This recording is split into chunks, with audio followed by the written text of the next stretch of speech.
They came from lands where roads did not exist, where cities meant nothing, and where war was not fought in straight lines. When Roman legions marched east, they believed discipline would be enough. They believed shields, armor, and iron formation could defeat anything. They were wrong. From the endless steppes rode the Scythians, warriors born on horseback, masters of the bow, ghosts that struck and vanished before Rome could react. From the burning deserts rose the Parthians, an empire as rich as Rome, as proud as Rome, and far more patient. These enemies did not charge. They circled. They waited. They bled Rome slowly. Imagine being a Roman legionary trained to stand firm, to advance shoulder to shoulder, only to face an enemy who never stops moving. Arrows fall from the sky. Horses scream past you. Your enemy is everywhere and nowhere. At Carrhae, the impossible happened. A Roman army did not just lose. It collapsed, crushed by arrows, broken by fear, humiliated before the entire ancient world.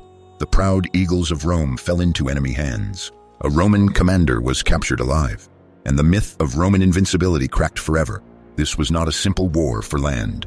This was a clash between two worlds, two ways of fighting, two visions of power. How do you defeat an enemy you cannot catch? How do you conquer people who refuse to stand and die the way Rome expects? And what happens when the greatest empire on earth meets opponents who understand war better than it does? Tonight, you will witness Rome pushed to its limits by enemies it could not intimidate, could not outmarch, and could not easily defeat. And trust me, this is only the beginning. What you are about to hear is not a forgotten footnote of Roman history. It is one of the greatest challenges Rome ever faced, and one of the least understood.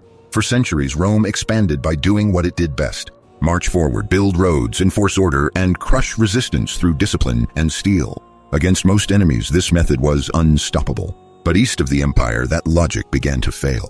The Scythians had no cities to besiege, no walls to tear down, no kings sitting on thrones waiting to surrender. They were movement itself, families, warriors, and entire cultures traveling across the steppe on horseback. The Parthians were something else entirely. They were not nomads, but rivals, an organized empire with wealth, intelligence networks, and a military doctrine designed specifically to destroy armies like Rome's. And Rome underestimated both. These wars were not defined by grand conquests or glorious triumphs. They were defined by frustration, fear, and brutal lessons learned the hard way. Roman soldiers found themselves exhausted, surrounded, and powerless against enemies who refused to fight on Roman terms. Generals realized too late that bravery and discipline meant nothing if the enemy controlled distance, speed, and terrain. Every defeat echoed loudly in Rome. The Senate trembled, the people questioned the empire's destiny, and commanders began to understand a terrifying truth. Rome was not prepared for this kind of war. In this story, you will follow the legions into lands that swallowed armies whole. You will witness arrogance turn into panic, and you will see how the Scythians and Parthians forced Rome to adapt or be destroyed. Because this was not just a conflict of armies, it was a conflict of worlds. And now we begin with the first great shock, the warriors of the steppe, and the enemy Rome could never truly catch. The Scythians were unlike any enemy Rome had ever faced. They did not build cities. They did not farm the land. And they did not wait behind walls to be conquered. They lived on the endless Eurasian steppe, a vast ocean of grass stretching beyond the horizon, where the sky felt larger than the earth itself. In this world, survival depended on movement, and the Scythians mastered it completely. From early childhood, Scythian boys learned to ride before they learned to walk. The horse was not a tool, it was an extension of the body. A Scythian warrior could eat, sleep, fight, and even bleed without ever dismounting. This alone gave them an advantage Rome could not match. Their weapon of choice was the composite bow, small, powerful, and deadly accurate. Fired from horseback, these arrows could pierce armor, strike from a distance, and kill before the enemy ever closed in. Against Roman shields and tight formations, this was devastating. Roman warfare relied on control of space, control of timing, control of the battlefield. The Scythians denied Rome all three. When Roman forces approached, the Scythians did not stand and fight. They retreated slowly, deliberately, drawing the legions deeper into hostile territory. Supplies thinned, horses collapsed, soldiers grew tired, frustrated, and afraid. And then the attacks began. Sudden strikes at dawn, arrows at dusk, night raids that vanished before dawn. There was no decisive battle, no moment of glory, only constant pressure. The legions were forced to march in full armor under the open sun, while their enemies moved freely, striking whenever and wherever they chose. Roman commanders quickly realized the horror of the steppe. You could not defeat what you could not catch. Even worse, the Scythians understood Roman psychology. They knew the legions expected order and confrontation, so they offered chaos instead. They targeted scouts, supply lines, and isolated units, slowly breaking the cohesion that made Roman armies effective. To the Roman mind, this was not honorable warfare. It was barbaric, cowardly, uncivilized. But it worked. Rome eventually abandoned large-scale attempts to conquer Scythian lands. The cost was too high, the gains too small. Instead, diplomacy, buffer states, and indirect control replaced conquest. And that, perhaps, was the most humiliating lesson of all. For the first time, Rome accepted limits. The Scythians never marched on Rome. They never needed to. By refusing to be conquered, they proved that Roman power, though immense, was not absolute. And while Rome struggled to understand this new kind of enemy, an even greater threat was rising farther east. An enemy that would not retreat forever. An enemy that would stand its ground and destroy Rome in open battle. While the Scythians haunted Rome from the shadows, a far more dangerous enemy was consolidating power in the east. The Parthians were not nomads drifting across open land. They were builders of an empire, organized, wealthy, strategic. Rising from the ruins of Seleucid control, the Parthian Empire stretched across modern Iran and Mesopotamia, commanding the vital trade routes between the Mediterranean and the east. Silk, spices, gold, all passed through Parthian hands, and Rome wanted it. At first, Roman leaders believed the Parthians would fall like so many others. They looked east and saw what they thought was a lesser power, a kingdom ruled by kings, not laws, without Roman discipline or structure. This arrogance would prove catastrophic. The Parthian army was a masterpiece of mobility and patience. At its core were two forces, heavily armored cataphracts and elite horse archers. Together they formed a deadly balance of endurance and destruction. The horse archers weakened the enemy from a distance, circling endlessly, raining arrows without pause. When Roman lines began to break, the cataphracts charged, steel-clad riders smashing into exhausted infantry with unstoppable force. And then there was the tactic that became legendary, the Parthian shot.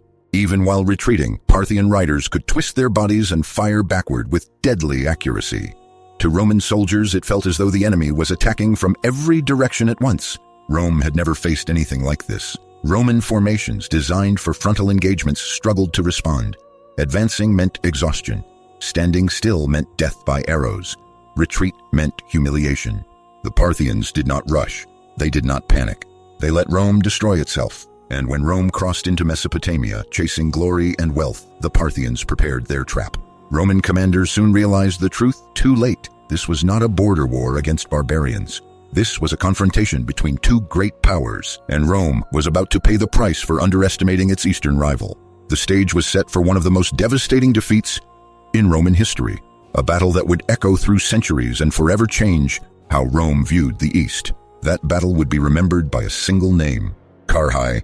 In the year 53 before Christ, Rome marched east not for defense, but for glory. Marcus Licinius Crassus, one of the richest men in Roman history, believed wealth could be transformed into eternal fame. He wanted a conquest to rival Alexander the Great, and Parthia seemed like the perfect target. It was a fatal miscalculation. Crassus led nearly 40,000 Roman soldiers into the dry plains near the city of Carrhae. The land was flat, exposed, and merciless under the sun, ideal terrain for cavalry, disastrous for infantry. The Parthians waited. They did not rush to meet the legions. Instead, their horse archers appeared at a distance, dark shapes moving across the horizon. Drums began to beat, a deep, relentless sound that echoed across the battlefield, unnerving the Roman ranks. Then the arrows came, wave after wave, endless, precise, unforgiving. Roman soldiers raised their shields, forming tight formations, but the arrows did not stop. The Parthians had camels carrying massive supplies of ammunition, ensuring the reign of death never ended. Every advance was punished. Every pause meant more losses. The Roman heavy infantry, trained for close combat, could not reach their enemy. When they attempted to pursue, the Parthians retreated, firing as they fled, using the infamous Parthian shot. Exhaustion set in. Confusion spread. Fear took hold. Crassus sent his son, Publius, to drive off the horse archers with Roman cavalry. It was exactly what the Parthians wanted. Publius was isolated, surrounded, and slaughtered. His head was severed and displayed to the Roman lines. At that moment, the battle was lost. The Parthian cataphracts charged, crushing broken Roman units with overwhelming force. Discipline collapsed. Cohesion vanished. What had once been a proud Roman army became a mass of terrified men fighting to survive. By nightfall, the desert was littered with Roman dead. More than 20,000 soldiers were killed. 10,000 were captured and marched east into captivity. Crassus himself was taken during negotiations and killed, ending his ambition in disgrace.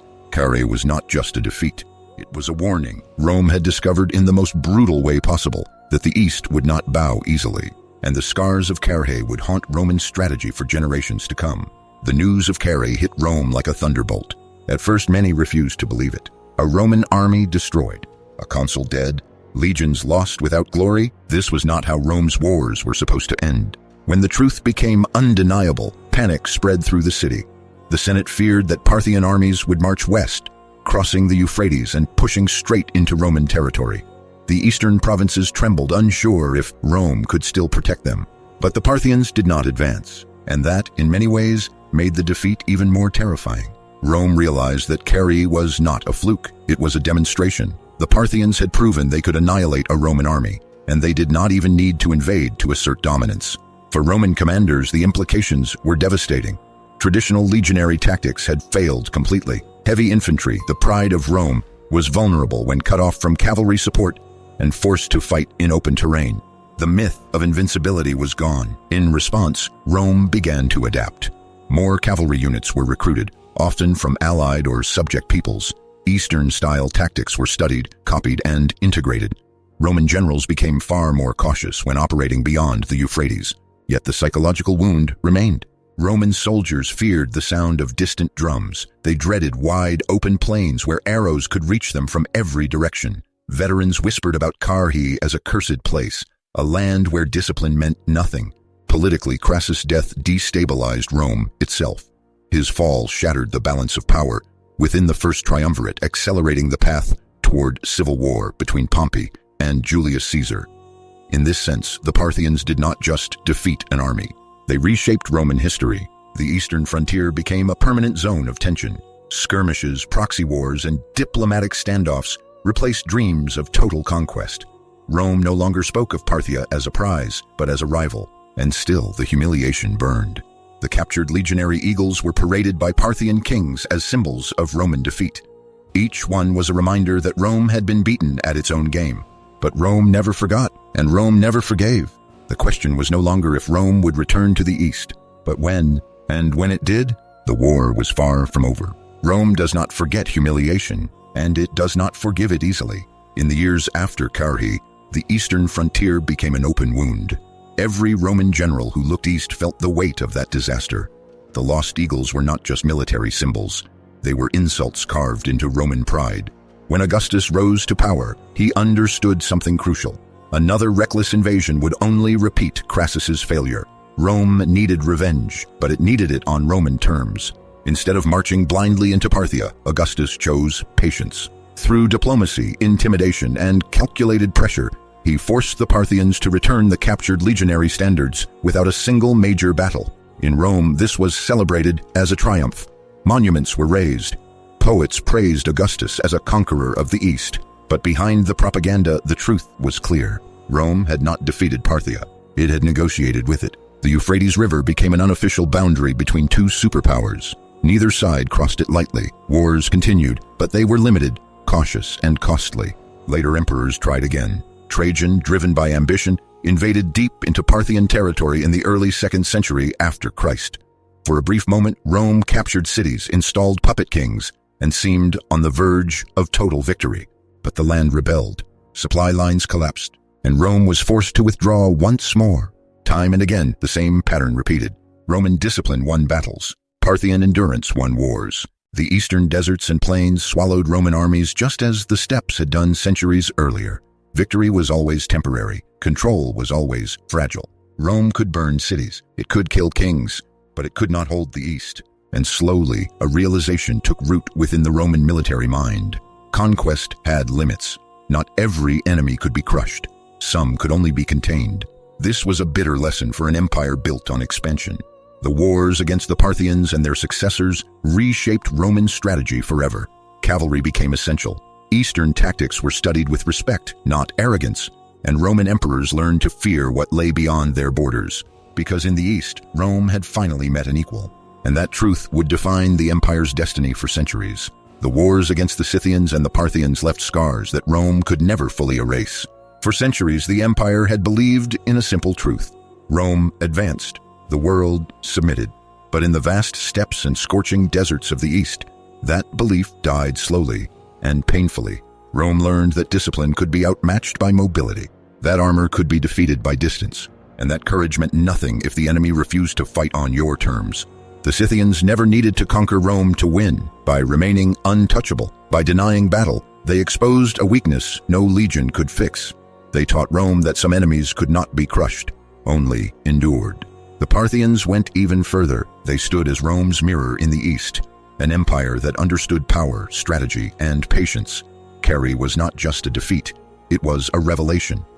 Rome discovered that it was no longer facing barbarians, but rivals capable of reshaping history itself.